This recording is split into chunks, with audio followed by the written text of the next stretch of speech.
Welcome to the Pixelated Perfect Podcast. Hello, welcome to the Pixelated Perfect Podcast. Franco, thank you so much for being here. My pleasure. Of course, I'm super excited to have you on and to kind of talk through where you started and where you are today. So, Little context is I chatted with you about a month ago, I think, and just kind of learned a little bit about your career path. And one thing that I'm really excited to kind of tackle a little bit more is I think your beginning story is interesting. You founded a company at some point as well. You're living in a van, which is super cool, a bus, which is super cool. But you also have worked at companies and built the design team, kind of built it up and managed. Yes. And I'm super curious to hear a little bit more about that side too. So yeah, this is going to be great. So what I want to do is if you could just kind of start from the beginning, tell your story, and then we'll go back in and kind of dissect some of those things we want to pull apart a little further. Sure, absolutely. So I came from a small town in Patagonia, in Argentina. It is very common for us to, at the age of like 17 or 18, when we finish high school, we move to Buenos Aires to start our professional career. And that is exactly what I did. So like, that is, I think, my first pivotal moment. I did 1 year of engineering when I was 18. And by the end of that year, I had my first wish to travel. So I come from an Italian family. My grandparents are immigrants and they traveled to Argentina. So I was like, okay, like maybe I should try the other way around, right? So when I was 18, I did my first try and moved to a small village near Florence, and had my first experience as traveling, and it was like a complete mess. I had not only I had no experience in traveling, but I had no experience in life. I think that's the main thing. So I went back to Argentina. You spoke Italian though, right? I speak Italian, yes. Okay. Yeah. So at least you had a little bit of the language while you were in a completely foreign space. Yeah, like something that was always like for my family, it was very important to to have that like Italian I don't know, like to keep the Italian. So like in the culture. The culture, yeah. Exactly. So I went to an Italian school, and I spoke Italian both with my parents and with my grandparents. So yeah, like I was educated as an Italian, if I could say that. So when I went to actually, I can even say like Italian is my first language, right? So my family thought that because I was already living in Argentina, that like Spanish, like it's something that I would just learn from going to school and talking to people. So I was educated in Italian in my house. So all the Disney movies that I watched were always in Italian, everything, yeah. And I had like a very Italian Christmas and all those kind of like things. Yeah, and it's something that like I have an older brother. He has 2 kids, and when the first one was born, he asked me to do the same. So I only speak in Italian to them. So they are like 3 and 5 now, and they already speak Spanish and Italian, right? So that is... Yes, that's amazing. I feel like that's going to be so crucial for them, like growing up just knowing so many languages. Absolutely. That's really, really cool. I love that your family and also like it's a way to pass on the culture, right? There's so much on the language that is culture, that I think it's a way for us to pass down that culture to the new generation, right? So yeah, I moved to Italy. It was a complete mess. Although I had like a very first interesting job. on that small village, like there was like the main factories for big brands, Ferragamo, Gucci, and I happened to I found a job working for Gucci. So I was I don't know the word in English, a pelletiere, which is like the person that handles the leather and builds basically purses. So it was a it was a very manual process. It was my first like real, I would say, real job. Although I had like an internship prior to that as a developer. Like I think this was the first like just like go there and make mistakes, and it was a very rigid environment. You could not make mistakes, so that helped me a lot to forge also my character. Then I went back to Argentina. I changed university like 2 or 3 more times until in 2012 when I just like quit. Like I remember the exact day that I was like, this is not the place where I want to be.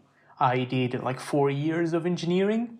I did software engineering. I was working as a developer at the time, and I didn't feel like it was a fulfilling career. I felt that it didn't. I was not learning things that I was interested in. I was like nothing that I learned at college would help me with my portfolio or anything to get better jobs. And I was like, why am I wasting time doing this when I could be doing other things that interest me the most? So as soon as I quit university, I got one of the best advices that I was ever given. And it's like, a friend at that time told me like, okay, but if you are going to quit university just because you don't feel it's enough, they are not providing with the information you wanna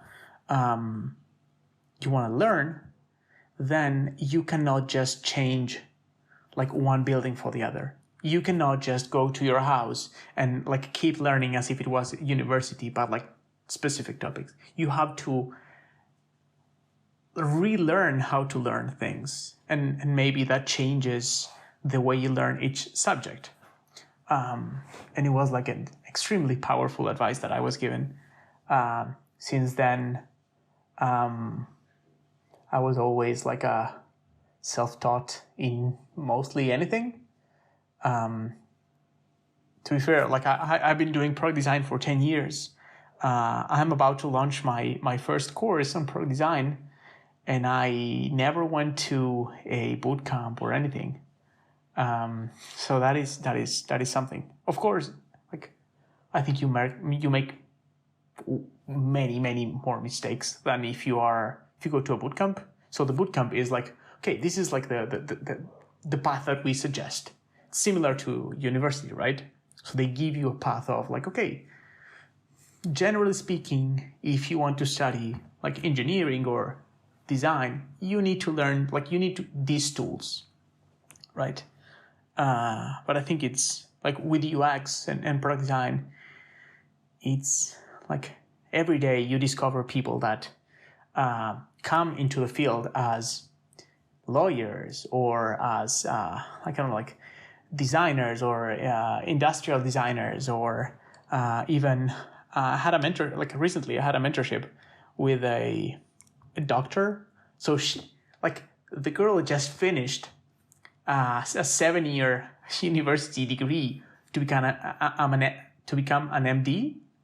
She's a medical doctor, and it's like, yeah, but I found like my thing is UX design. So I'm just like, wow. So that's a career change. That was interesting.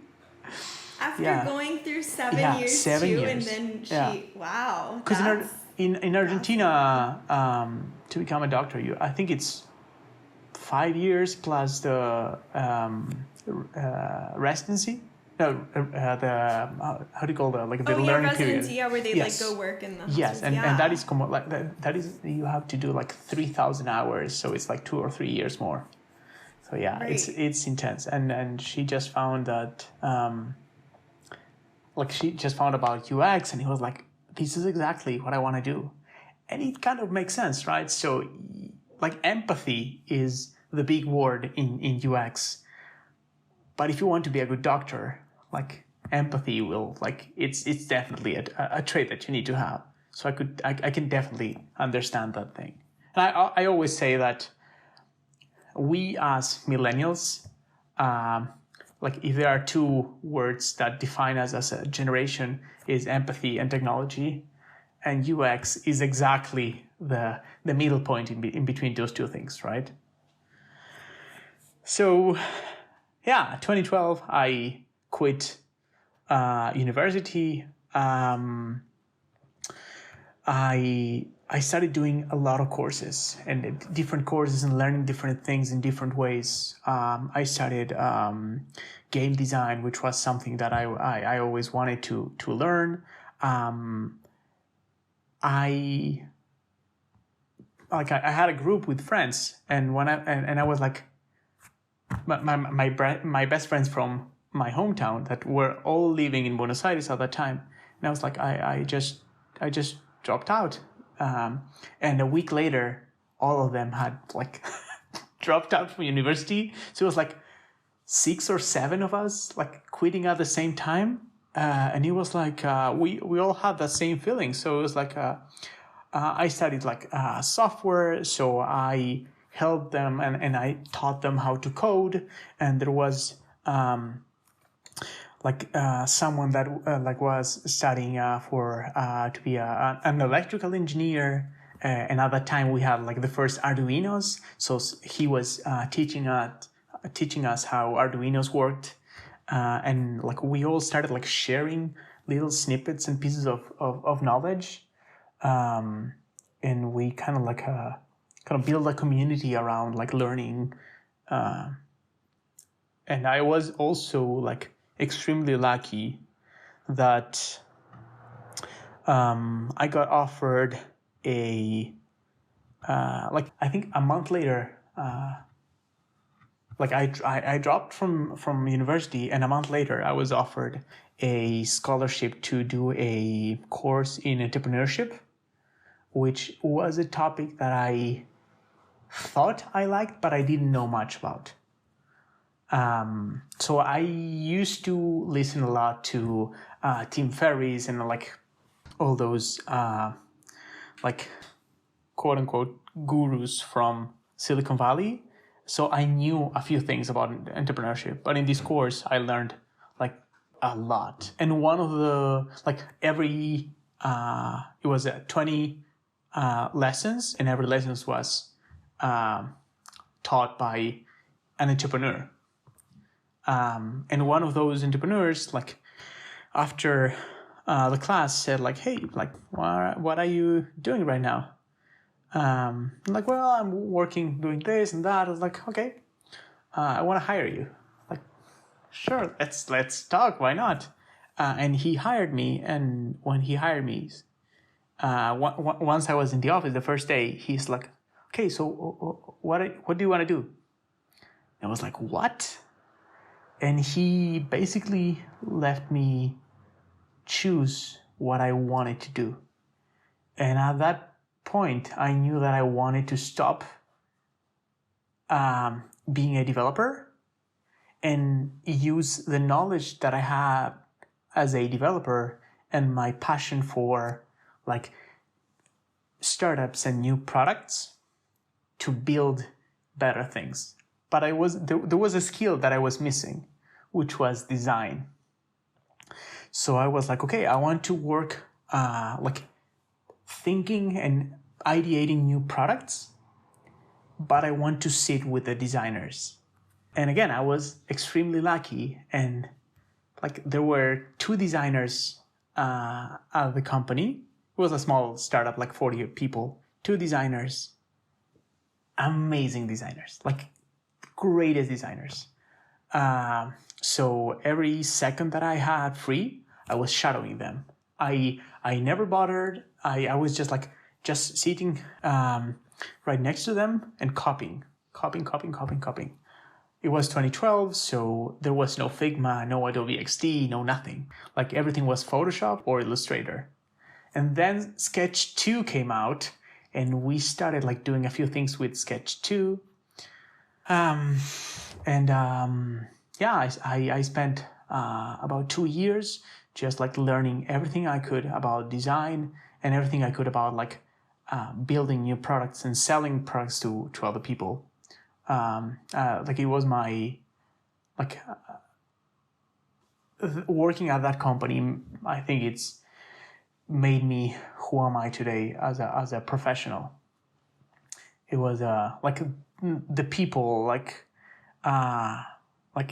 everyone there was like top notch, like the best at their field and me. So I was just like obsessively like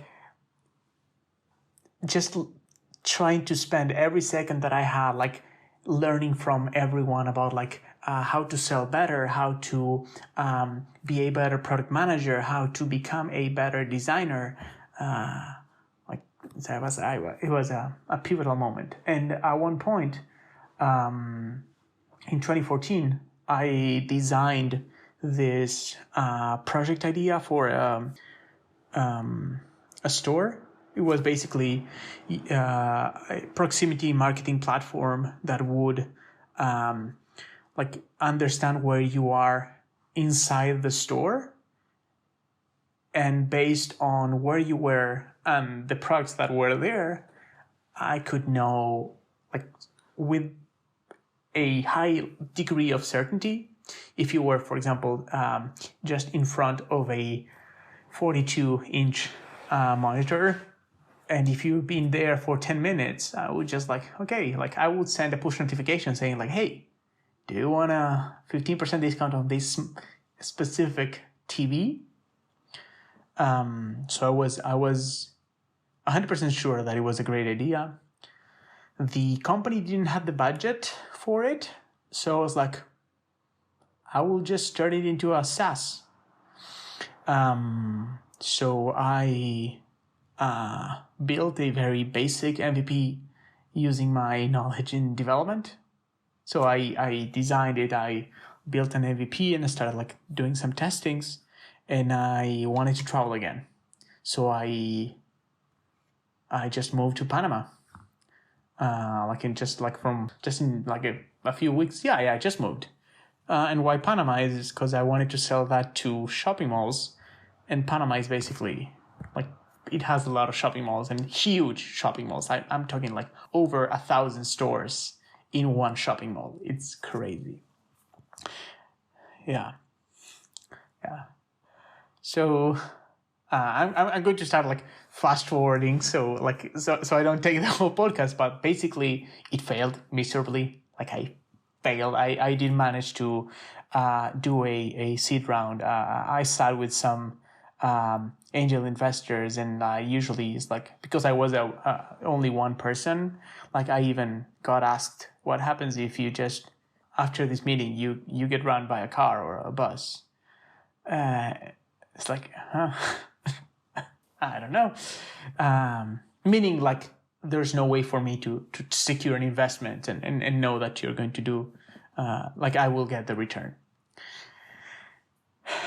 So from Panama, I got offered a job to lead my first team in Cyprus. So I moved to Cyprus.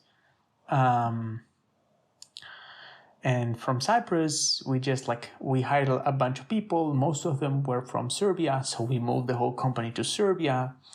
I stayed there for a few more months. And then I just quit the startup and started working as a freelancer. I wanted something different. I was like, that last startup drained all my energy. I was working maybe 14 hours. The CEO didn't make a good, I think he, when we hired, at one point we were 21 people, and we hired a CFO.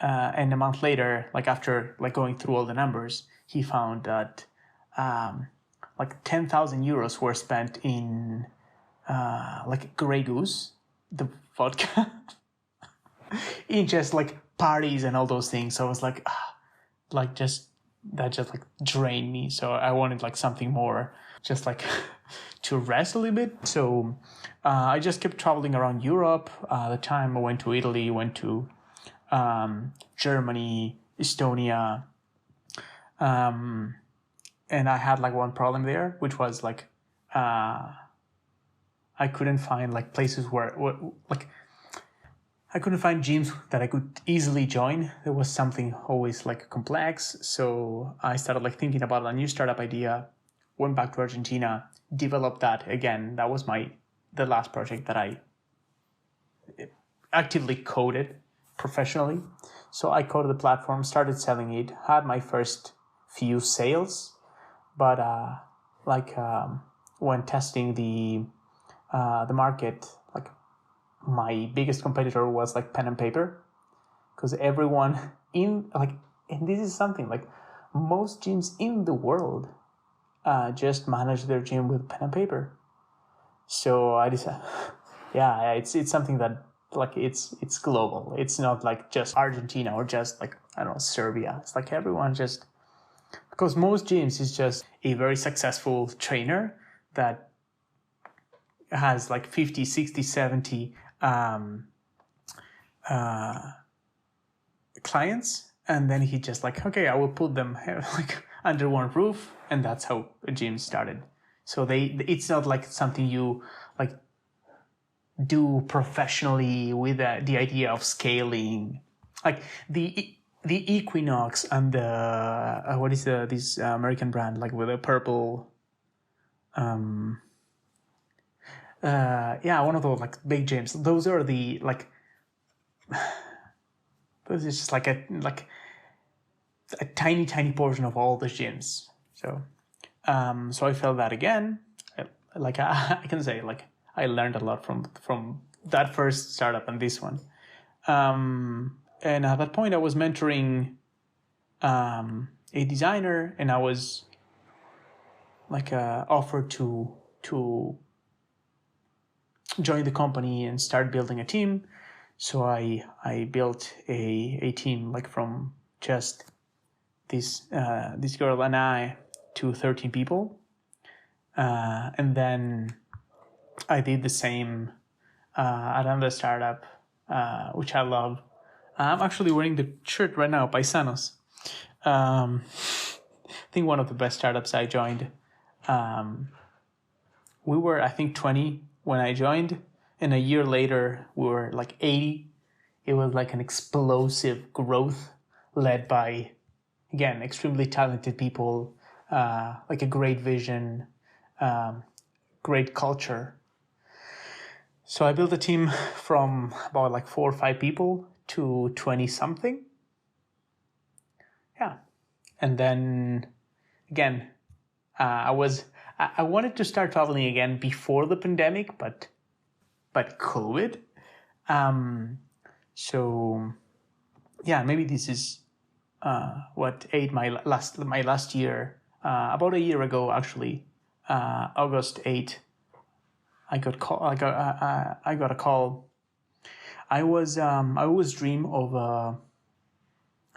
like traveling. Like my when I started like from Panama to Cyprus to Italy, the biggest problem that I had is that I always loved small towns, and it's hard to find a place to stay in a small town, especially when you start leaving the big countries, right? So maybe in Italy you might find, but once you go to Croatia, Serbia, Montenegro, like it becomes a lot harder to find. So when I went back to Argentina in 2016, I was like, okay, 2 things. The next time I leave, it's a forever, or I mean, it's permanent,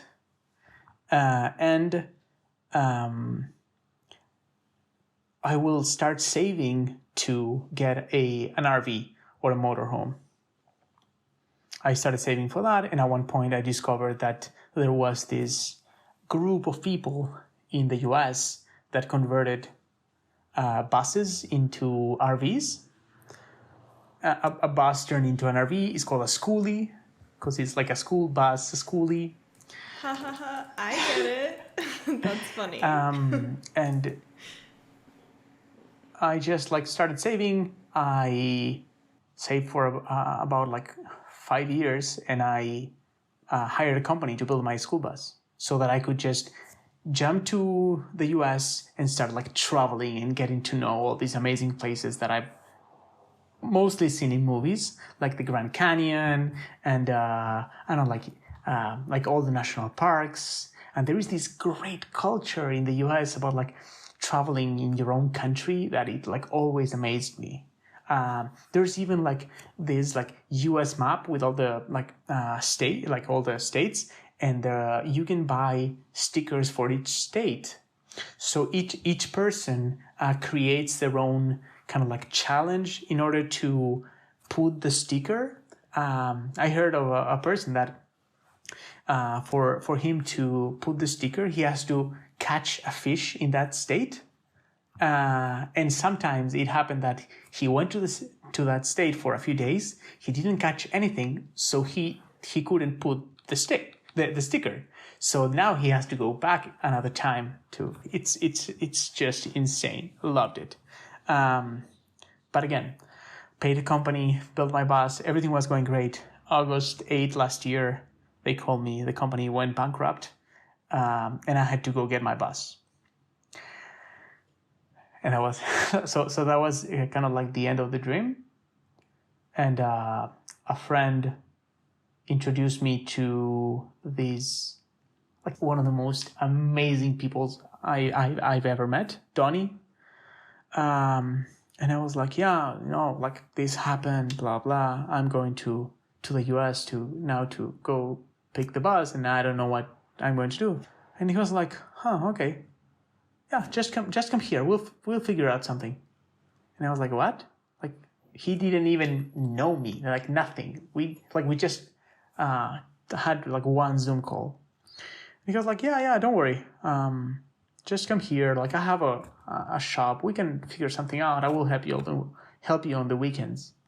And I was like, what? And I was like so skeptical at first, because I was planning to, like, if I went to build the bus, that would mean that I would spend like the next 3 months as her guest in the house.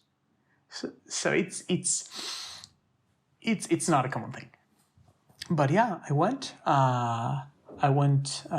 So I flew to New York. From there, I rented a car, drove to Tennessee, got the bus, went back to New York, parked the bus there, and spent the next 3 months like focused on building the bus and learning, mostly learning. I got my hand also, like I had like 6 or 7 stitches in my hand.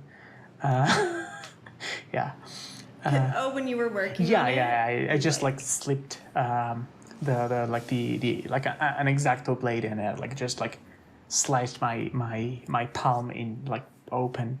So they had to. Like, you have a battle scar from all your work.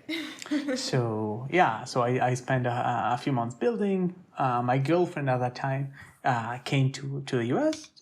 So from there, like February this year, it was like, okay, we have a bed at least. Like, there's a lot of things that are missing. We'll figure the rest while we travel. We have to leave because my visa expires in like 48 hours. So yeah, we went to Canada. We went back. We stayed for another 3 months. We found a homestead in the middle of Georgia where like schoolies went there to build their own buses, right? It was insane. It was like 6-8 buses at the same time, like everyone building, like amazing experience. So we stayed for 3 more months. Then we left again to Canada. we traveled for 3 months in Canada, driving from Toronto to Halifax. And then from Halifax, we shipped the bus to Europe.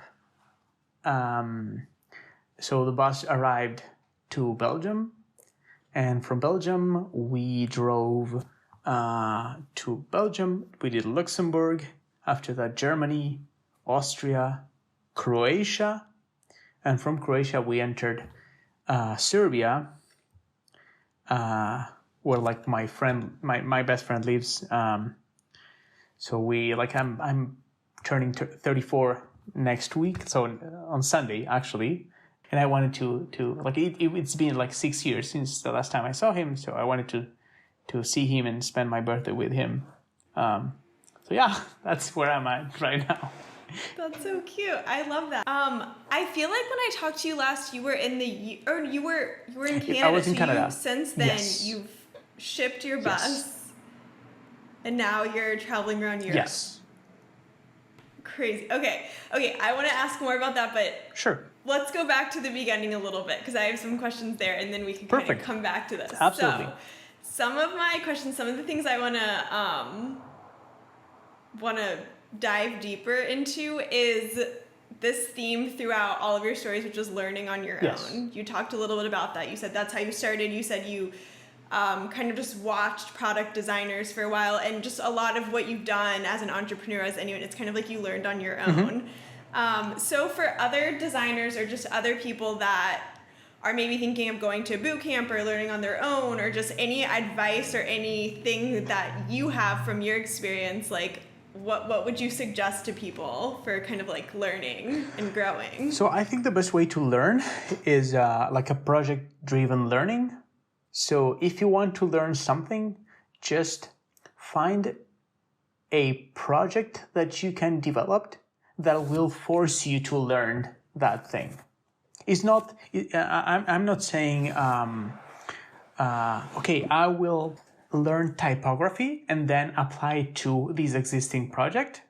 It's more like kind of like, okay, like I'm interested in typography. What are the things that I can do that will help me develop this as I learn it?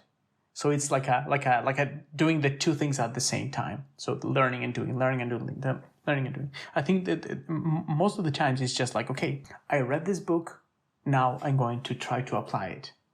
And I think it works better if you just and it's maybe simpler to understand with a software project. Let's say you're a junior software developer, and it's like, okay, I will build a Chrome extension that helps me track my times. Okay, probably you know how to build a table and how to make the clock and all those things, but like, okay, you will need to learn how to connect to that, like how to create the extension and how to upload it to Chrome and all those things that will, like, as you like build this product, will help you like understand and probably explore many other things that you didn't know that you might need or that it could like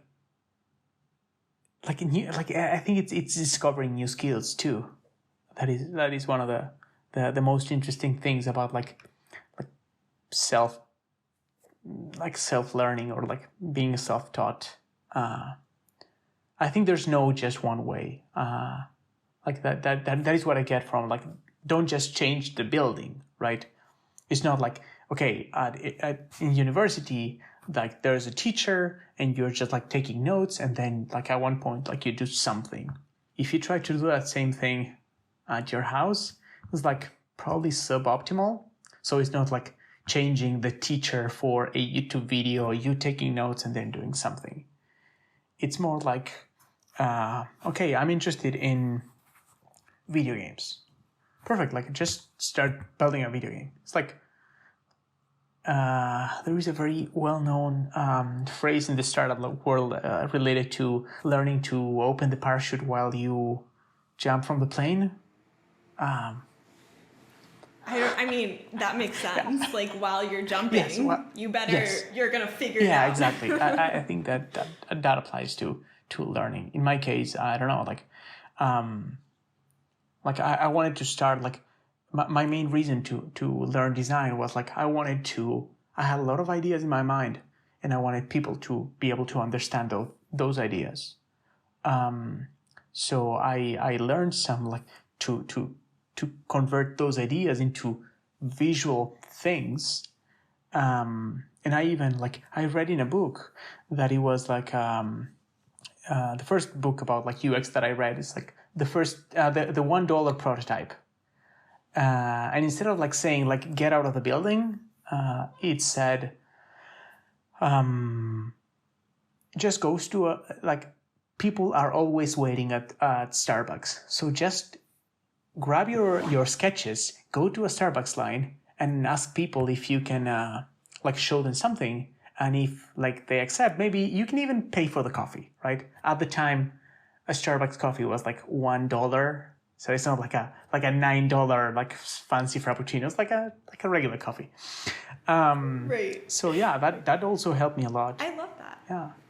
Yeah, I love that kind of that idea too. And you know, I think on a lot of some of the other people that I've chatted with, some other designers, you know, they've gone through boot camps in the past or not. And I think, so I'm from the same generation as you. I'm more of a millennial. I was like in the forefront of product design before it was product design. And something that I took to heart is definitely learning on my own and making my own mistakes and kind of figuring it out. And I think that the willingness and drive to push you to figure it on your own is going to go a lot further than, like you said, like being forced to read a textbook. Like you're not going to gather that knowledge in the same way. It's like by doing, right, is really where you grow. And there's so many ways you can explore the same topic. For example, let's say, I don't know, you're a shy person and you want to learn how to present better to others. You could say, okay, I will take a like an improv class. Or what I did, I started like a learning magic, and it's okay. Yeah, and it might sound counterintuitive, but there's this, like, magic is extremely precise. So it's like with a good stand-up comedian that, like, it sounds like he's like doing that for the first time, but it's like because of the repetition. Yeah, with magic, if you want the trick to work, you have to choose the perfect words and practice it and practice a lot and like saying it slightly different to see if you get the reaction that you need. So for example, I studied like magic, and it helped me a lot to become a better kind of like a spokesperson. It helped me a lot to choose better words and to articulate better the ideas that I wanted to share. So there's a lot of ways to do that same thing. For some people, it's going to be like improv or stand-up comedy or, I don't know, like there's like, you have to be open to learning. Like, yeah. You have to be open to right. Just like. Yeah, and like something you said earlier, which is kind of to this point too, is like when you start learning on your own, you might find something else you're really passionate about. And like by doing something outside of maybe that standard, you open your mind up to so many other possibilities and so many other directions and so many other things that you find that you enjoy to tackle and learn about next. Yeah, and like I get a small following on my Instagram. Like I talk a lot about product design, and like sometimes I get asked this question. I'm like, oh, how do I start like with product design? And it's like, if you are asking me that question, but like you didn't spend like 1 second on Google, because you could Google that, right? It's like probably product design is not for you. Or like the same with development. It's like it's 2022. There's so much information. If you come with the question like, oh, I've seen so many courses, like which is the course that you would recommend? That is a different question. But if you start with like, how do I learn? Like you have the wrong approach. And I think that happens a lot with people that are very, I don't know, like they did all the right things and the right path. So they were always taught by teachers in a like an academic environment, and like now they have this kind of like passion for something. They like something, but it's like, how like I need someone to tell me. And for product design, it's like, I think one of the best things is like there's no degree for product design. There's a lot of boot camps, but there's no like a 3-year, 4-year degree. So there's a million ways to do the same thing. There's a lot of tools. There's like, it grows and evolves constantly. So you need to be constantly learning and every day and getting like, and exploring new things, because it's like it's a requirement for the field. So yeah, I think like, amen. I agree 1,000%. Yeah, you like, that's a skill you need today is this like kind of like this self-taught drive. Yes. I think that actually like segues perfectly. You set me up for kind of the next piece of your story, and this theme that's throughout is like learning and failing. So failing is a hard word, but it's a part of life. Absolutely. So you had a couple of startups that Yes. failed. And I personally, I would love to hear your take on it. I feel like every time, and this is, I guess, kind of a standard when you fail. When I failed, I definitely feel like I learned the most from those experiences versus when I succeeded. Versus when someone says, these are the 5 things you have to do. By doing this, you're going to get to that end. But what happens when it doesn't work out? How do you handle that situation? And I think that's like what leads to people being able to discover who they are and to push their boundaries and to figure out what they care about and to really rethink everything. But yeah, talk a little bit about like failing as an entrepreneur and what that felt like, and maybe how you were able to pick yourself back up and like rethink next steps. Yeah, I think there's like 2 stages of learning when you fail. Is like the immediate like stage where you learn the specifics on where you messed up, but there's like the knowledge that you get like maybe 1 year later or 2 years later is like, if I do this, I will make the same mistake at that time. And it's like a point where it clicks something. To me personally, something that I learned is like both times that I tried to start my own startup, I did it on my own, like just alone. And the biggest risk of doing that as a solopreneur is that you are never wrong until it's too late. That is, you are never wrong until like you just like smash yourself against like the biggest wall. On the first startup, like I think one of the main problems is like I went so on the surface, like the idea was good. Selling it to shopping malls was maybe a good idea, but I didn't know anything about the like Panama as a country and all the culture. And when I arrived to Panama, they didn't have a startup scene. There was none. So I was at that time like 24. I had my whole hair was blue. It's like, and I arrived to this country where everyone is wearing like a suit, even like on a like I don't know, like 90 degree weather. It's like everyone is wearing a suit and tie, so everyone's very extremely like formal. It's like like no one would ever pay attention to like a 24 Argentinian with blue hair in that situation. So that was like huge mistake. I didn't know nothing about that the market. And the second time, I think I chose the wrong. I think I chose the wrong platform to develop. I mean, I could have had a fair share of quote unquote success. But when I made the numbers, I needed like to have like 100 gyms to pay for my own salary. It's insane. It was not worth it because it was not scalable. Like I needed to incorporate 100 gyms every time I wanted to hire someone. Like there was no way.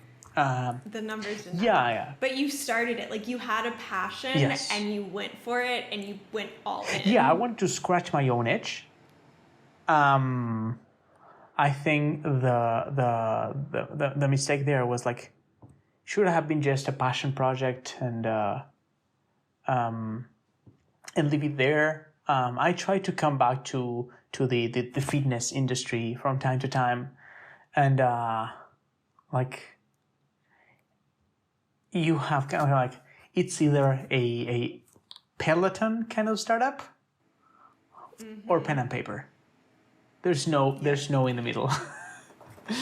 Yes, this kind of my experience with failure, which is kind of similar to this, is I've done branding. Mm-hmm. I'm in product design, but my background has been branding, and for a while I wanted to help rebrand cannabis companies. Mm-hmm. When cannabis, like I used to live in Colorado, when it became legal, there are all these cannabis companies coming out, and I was like, oh my God, like I'm so tired of seeing like the same leaf everywhere. Like let's mix it up. Let's do something that doesn't look like hippy dippy. And I was like, this is such a great idea. And everyone, all my friends are like, oh yeah, I would totally like shop at a place that was like higher level. The cannabis industry, I think it's shifting slowly now, but back then, a few years ago, like they were like, no, we don't care about branding. People are going to come and buy weed no matter what. This is not something we want to invest in. This is not something we want to put our money in. And so it ended up kind of failing. I had this big idea, and like the cannabis industry was not ready to invest in branding or do anything different than they decided to do because they were getting customers, they were getting people to buy. Right. I mean, sometimes we see things. We, especially as product designers, we see things that could be there but are not there. Especially when we say like, okay, if you use my platform, you will save like X amount of dollars. So like my platform pays for itself. It's like, yes, but for them to get the value out of your platform, they have to be measuring it. If they are not measuring it, like there's no value. There's no way you can sell that platform to them.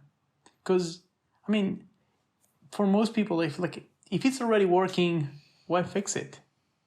So that's why like 2022 and pen and paper is the main tool for gyms. Like they do not measure. They just like they have enough money to run the gym and make ends meet. That's good for most people. So when I went with my software, it's like, yeah, but my software will help you like manage your agenda, and you will have so much free time to do whatever you want to do. And it's like, yeah, but I have pen and paper. Right, and they fill their day, like that's their process, and that's what they do. They don't need something different. Yeah. One of the main differences, like I usually say, like that a product designer is a senior UX designer, because for a product designer you need like two things that a UX designer usually doesn't have, like usually doesn't learn, especially from bootcamps, which is all the I would say product thinking and business design or business thinking, and that is the key point. Because like I mean, as a UX designer, I would say like, yeah, like if I want to improve the experience of like flying, we need more room and more space in between seats.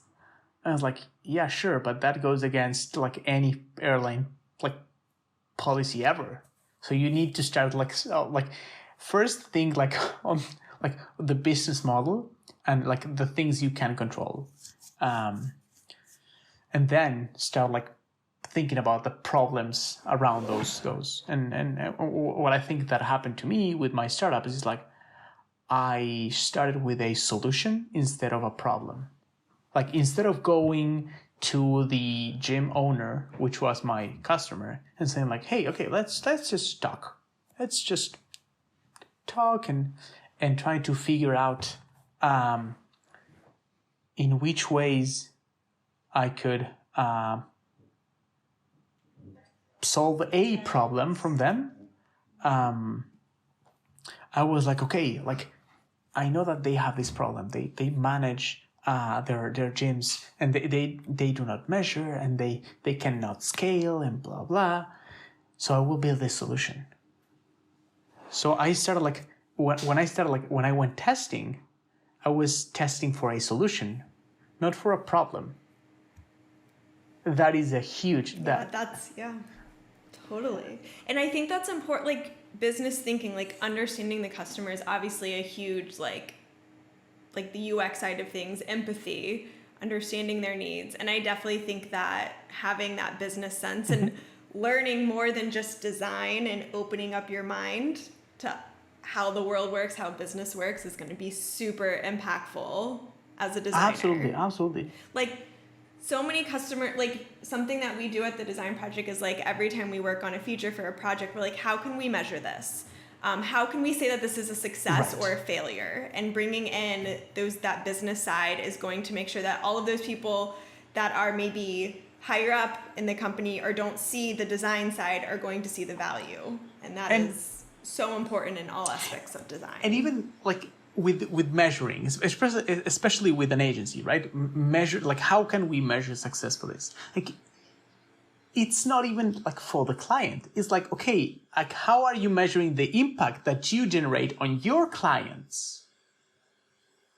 So like kind of like giving the client like, hey, now you can start measuring this by following this, I don't know, like Google Analytics, or like you have to Hotjar, like whichever tool, or like these are the KPIs we came up with. It's like how like we are going to do like I don't know, a complete redesign for a website. Okay, like how are we going to make sure that this redesign it has a positive impact? How are we going to measure this? Because if you can measure it, then it can be like you can showcase it on your portfolio or your website or whatever. And it's like, okay, we managed to in 90 days increase by 127% the traffic on this website by changing this and that. Boom, success. If you just like, okay, like the client wants a website, let's build a website and that's it. It's like how. Like if we are in the industry of adding value, like how do we know that we are effectively adding value? Because like, yeah, like you might have done things prettier. There's a reason why Craigslist is as ugly as it is. I mean, it works and it's freaking fast. There's no need for like thinking about like complex responsiveness. It's just like a very extremely basic HTML, CSS, and some JavaScript maybe, and that's it. It works like on any device ever. Like that works. Probably a redesign would hurt Craigslist more than it would benefit it. Right. That's fascinating. Yeah. You know, I don't know why this thought just popped in my head. I want your thoughts on it. If I see another junior designer redesign Spotify, and I've talked about this in the podcast before, like I am going like to explode. Like don't redesign Spotify. But you know what I've never seen is someone redesign Craigslist. I've seen a lot of people redesign Craigslist, and if they apply to a job opening, I instantly reject them. And I think there's even a quote from the founder of Craigslist saying like, please stop asking me to redesign this. And it's like I never recommend people to redesign things. Maybe what you can do is like, if you grab a specific pattern or a specific element on the web or web app or website application, whatever, and you propose a new solution, it's like, okay, that might be interesting. But like Spotify redesign, it's like, okay, you just like did a 3 or 6 month bootcamp and you're telling me you are better than the 100 and something designers at Spotify. It's kind of like, and it's not even using the same elements, or like, oh yeah, I just downloaded their design system and I used it. It's like, I will not only redesign Spotify, but I will redesign the brand. And it's like, okay, but at what point are you going to think about the business side of the equation and the product side of the equation? Because it's not just like, this is annoying, I will just change it. Or, yeah, like this text could be like more visible. It's like there's no, like digital products are living things. They are constantly evolving and there's always things that you can do better. I always wonder like why the Notes app by Apple is like so basic when you have like so many great products. It's even like buy one of those and just like implement it. Like there's a gazillion priorities that companies have, like the reasons why they don't do things. Like you cannot just come and say like, yeah, I will just redesign WhatsApp, redesign Spotify, redesign Amazon. Yes. No. Great. 1,000%. I agree. And that's for any junior designers out there listening, bootcamp grads, please do not redesign products. I love what you suggested about like maybe taking one element of it and rethinking. But yeah, these companies are spending tons of money. They have business goals. Are not necessarily aligned. It's always better to build your own case study, like with your own idea. Because worst case scenario is going to be a case study. But best case scenario, you have a startup. So... Yes, I love that.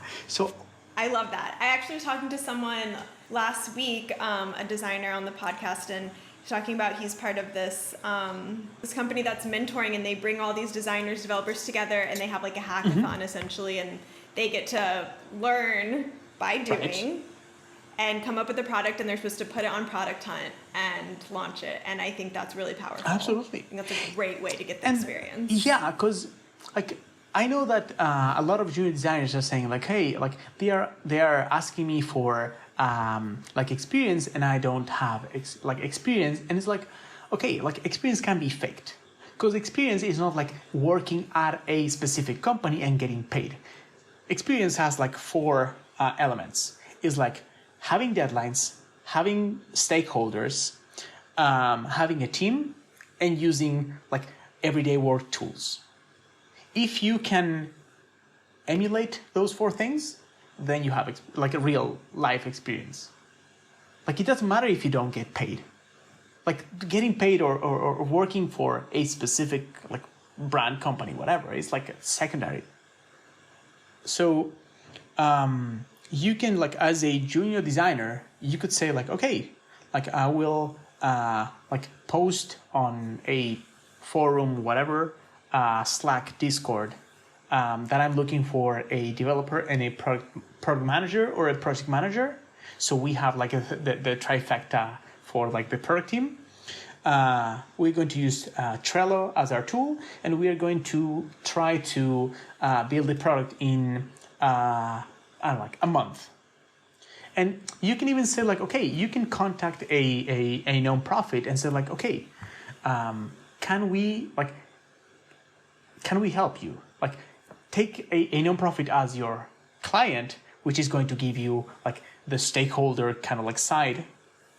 It's like, okay, like what are the things that you like try to investigate, like their problems, try to come up with a solution, build that solution, boom, you have a again, like a real life experience, because you used Trello or Asana or whatever tool you want, Notion, and Figma, and you have it on GitHub, and you work with a developer and also a product manager.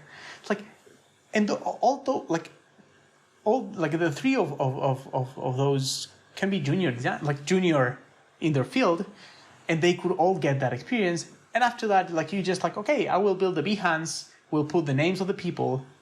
And again, worst case scenario, you have a case study. Base case scenario, you have business partners. I love it. That's amazing. Yes. Yeah. This actually, okay, I want to bring up culture, because you've built your own teams. You also talked about some of the startups you worked with, they didn't have a great culture. You had burnout. And like, what to you is great culture? What are the ingredients to make a great culture at a company?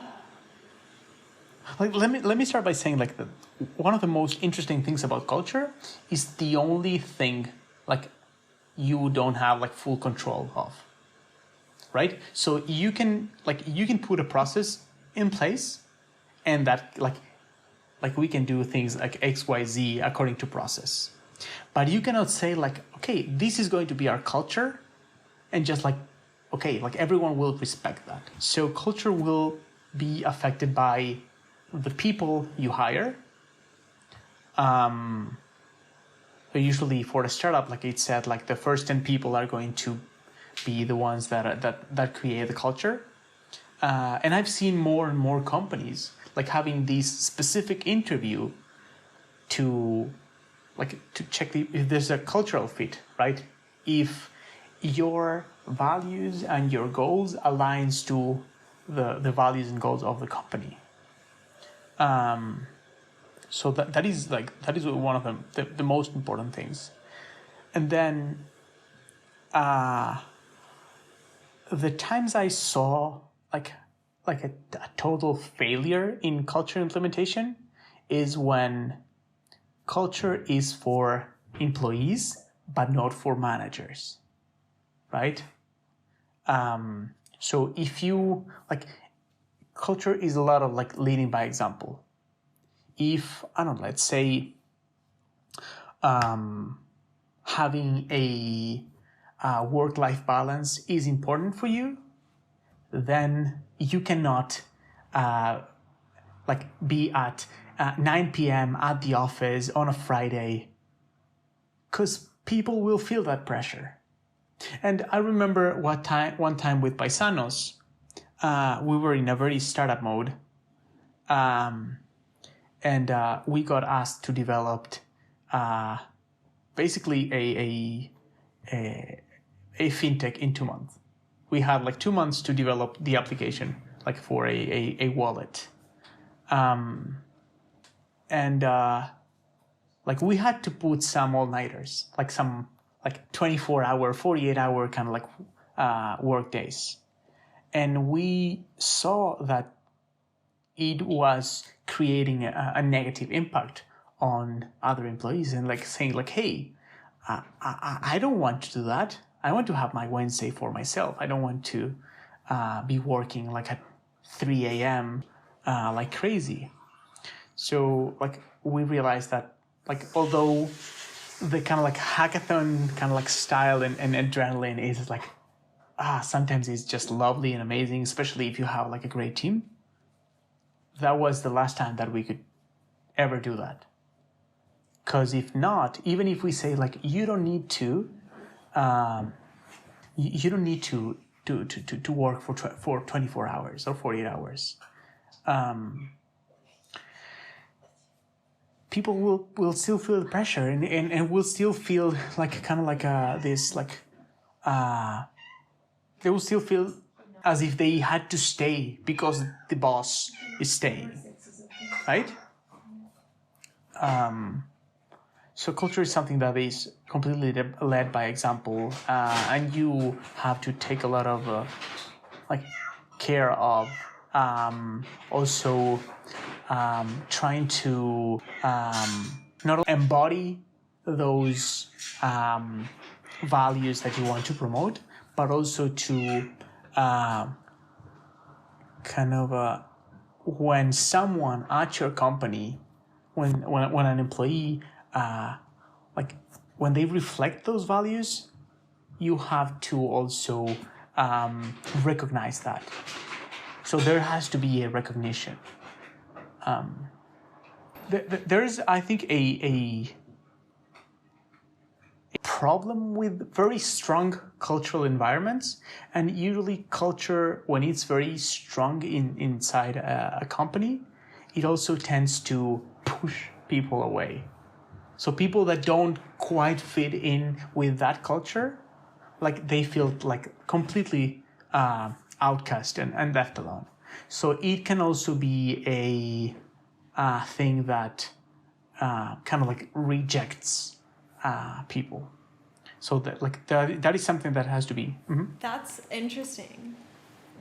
Yeah, I guess I think that's a super interesting concept, is like you should know your values and where you stand, and you should definitely bring in people that like are respectful and follow those values, but also you need to make sure that your values and what you stand for is not so close-minded that you're getting like copycats of yourself, right? You want to have a diverse group of people. Yeah, absolutely. Absolutely. I've seen it in companies where it can be even like a great culture, but because there's a specific trait that is like that everyone kind of like embodies, that if you feel that you don't have that, you kind of like, I don't belong here. Like, I don't have this, so I don't belong. It's like, maybe it's not that, but like some cultures I've seen like that are so strong that like people feel completely left out. Yeah, I think I totally forgot the book, and I definitely need to remember it and the exact terminology because it's a famous book, but the concept is like there's two type of like people, right? There's the people, the entrepreneurs, the ones that are pushing themselves, they always want to grow and get to that next step and next, and then there's the people who want to become experts and really want to focus and hone in, and they're like very happy and content, and a lot of companies that are in this growth mindset, they actually end up failing because they don't have these people that are really the backbone of the company and that embody like some of those core values, but maybe in a different way. Like, right. It's not always exciting, but they're like holding the company together, and that resonated a lot. Yeah, and there's like with big companies, it happens like that. Maybe they start with these very, like, for example, talking about like the Googles and the Facebooks, and like they have like these famous 20% of their time you can dedicate to whatever you want, and like that is how Gmail was born, and that is how like blah blah blah was born. Like, yeah, okay, that was when they were like 40, but like now they're like how many, like 200,000 maybe at Google. Like, it's absolutely impossible. So I think like also like culture is this changing thing, right? That at some point you might like it might be some way, and then it just grows and changes and it becomes something different. So especially for junior designers, I think it's very important that you during the process that you actively ask for the right questions to understand if the company you're joining is the company you want to be joining. Because maybe you have like this idea of Google being this amazing place where like everyone goes like on the scooters to a ping pong table, and when they are not like just enjoying and drinking beers, they are working. And it's like people never use like any of those facilities. Like, people just work and leave, or there's no time for fun. So like, don't get I think the word is embellished by those stories and like things, and actively ask, like you can ask like what is like a day in what does a work day look like for a person that does this. But you can also, if you are like in a second or third stage of the process, you can even say like, hey, could you could I have an interview with a person that holds the same role at your company? so that you also understand this culture and you get like the whole picture, not just like the recruiter side of the equation, which is like, yeah, this place is amazing, and like, yeah, sure. I love that suggestion. Highly recommend. Yeah, like asking someone in that position, because they're always going to tell you all the perks. Oh, we have a ping pong table. Yay, come work with us. Yeah, I've never seen anyone like using the ping pong table or the PlayStation or like, I mean, like, and we have to be honest here. And it's like, in the product industry, we make like a really good living. So instead of like just playing like the PlayStation, if we want a PlayStation, we can probably afford it and get it in our house where we have like our stuff and it's our place. So yeah, none of those things will ever be used. Okay, so one of my last questions for you is working and traveling. What is that like for you? What do you recommend to other people that want to work from their their schoolies? Schoolies, yes. What is your recommendation there? So something that will usually come up in any interview is like a question related to how are you going to ensure that you can like be in the middle of the jungle and work like and be online at 9 a.m. like on Monday. So you like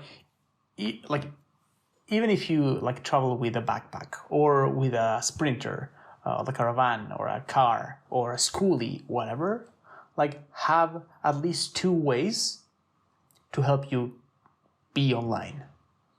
Like right now, like I for example, my primary is Starlink.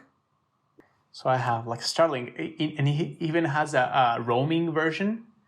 And like they even built a backpack. So you can just like go backpacking in the middle of the whatever place you want, carry the antenna, and just like, I'm like on a Monday, you just like install it and in 5 minutes you're online. It's insane. And it's like $100. It's That is crazy. Extremely affordable. So Starlink for me is the like a primary, and then I installed on the school bus. There is an antenna that is like a 7-in-1, which has a GPS, 4G, 5G, and Wi-Fi. So I can, for example, park at a Walmart or a Starbucks and kind of like steal their internet and amplify it inside my bus, which is my secondary. But also my router has a SIM card, and it allows to have like 2 SIM cards at the same time. So for example, in the US, I think the East Coast is like AT&T dominated, but the rest of the US is like T-Mobile. So you might want to have like 2 SIM cards, and that's my tertiary. So I have like 3 ways to always be online. And if something fails, then I have the other 2. Especially, and again, like in the US, everything is simpler. Because in some countries, like you don't even have to go far. In the US, you can get like an unlimited data plan for $100. And there are some plans that are called grandfather plans, which are like truly unlimited. Like there's no cap, no nothing. But if you go to Canada, you just cross to Canada, you will pay maybe $200 for 100 gigabytes. So even in the US has everything to just like travel around the country, and it's really simple to do. It's insane how simple it is in the US. Like I want to come back so bad because there are so many things that I still need to see. That any US based designer listening, those things that we take for granted are and there's key for being able to work. There's a secondary thing, which is like the concept of like geo arbitrage, which is basically like get your salary from the US, which is basically the highest paying economy right now, and travel to places where that money like goes a long way, right? Argentina is one of those places. So Latin America in general, Europe's usually, if you wanted to, like, I don't know, like say you are a designer in New York and you wanted to move to Berlin for the same job, you would have like a 50% cut on your pay. So just keep working for the US and just move to Berlin. That is definitely the way to do it, for sure. So finding that American company, I completely... Yeah, and I think that there's also something else. Great advice. American companies usually have a more developed culture, especially when it comes to UX and UI design. They are more mature. So working, for myself, I find it that working for American companies is more fulfilling because there are so many things that I can do that maybe I was not able in some other companies because the company was not mature enough to have those discussions, especially when we're talking about not only design, but I think that the fun part of UX, which is strategy. When we start talking, when we start getting invited before the project starts, and we can start thinking about all the strategy and how are we going to turn this problem into the best solution possible.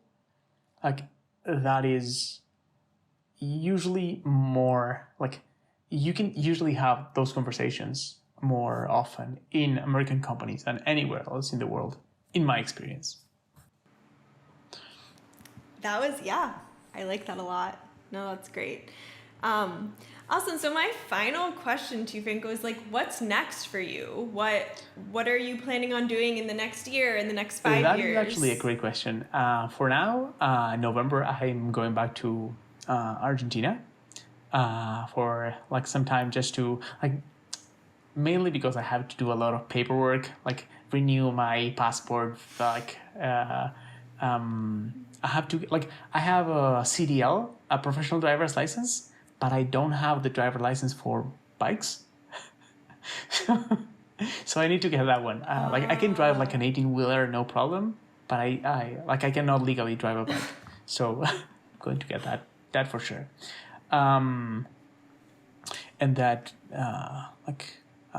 I think every month that I spend living this nomadic lifestyle in a school bus, a school bus forces you to go slow. It does 7 miles per gallon. It's not it's not something that you want to move a lot, especially with the gas prices right now. Seriously, I didn't even think about that, but I guess it's a gas guzzler for sure. You can get small schoolies. Mine is 37 feet, so it's a big one. But there's a few things that I want to remodel on the bus, and I want to start traveling slowly but steady. First around you, we shipped it to Europe, and basically that unlocks 3 continents: Europe, Asia, Africa. So there's so many things that I can choose from that I will just go with the wind on that sense. And as a product designer, I one skill that I'm trying to think how I'm going to learn next is typography. It's something that I like and I would like to improve a lot more, especially because it has such a huge impact on anything. That it's basically 70% or 80% of anything you will ever design. So that is something that I'm starting to think of how I'm going to study a little bit more, and then of course leadership. I just the first time I led a team, I fell in love with it. I just surpassed 200 mentorships on ADP list, which is insane, but I enjoy it so much. That's amazing. That's really awesome. That's something we didn't touch on. Next time, we have to touch on some of that mentorship because that's really mentoring awesome. is such a fulfilling thing. I don't know if it's a career or a hobby or what is it, but every time now I started mentoring people 5 years ago, and now I'm seeing those people become leaders themselves, and it's I think it's it's so joyful that it's I feel so, I don't know, because I my whole career was just me making mistakes and learning, and seeing maybe something that took me 10 years that I can teach someone, and maybe in 3-4 years they are better than me. It's insane. It leaves a better generation of designers. I agree. That is my wish, is all the designers of the Design Project will surpass me in leadership and design and skills, and excited to watch their journeys wherever it takes them. Super exciting. Awesome. Well, Franco, thank you so much. I feel like we covered so many different things, and it was really enlightening and super interesting to hear all of your stories. So thank you so much for being on the podcast. Thank you so much for inviting me.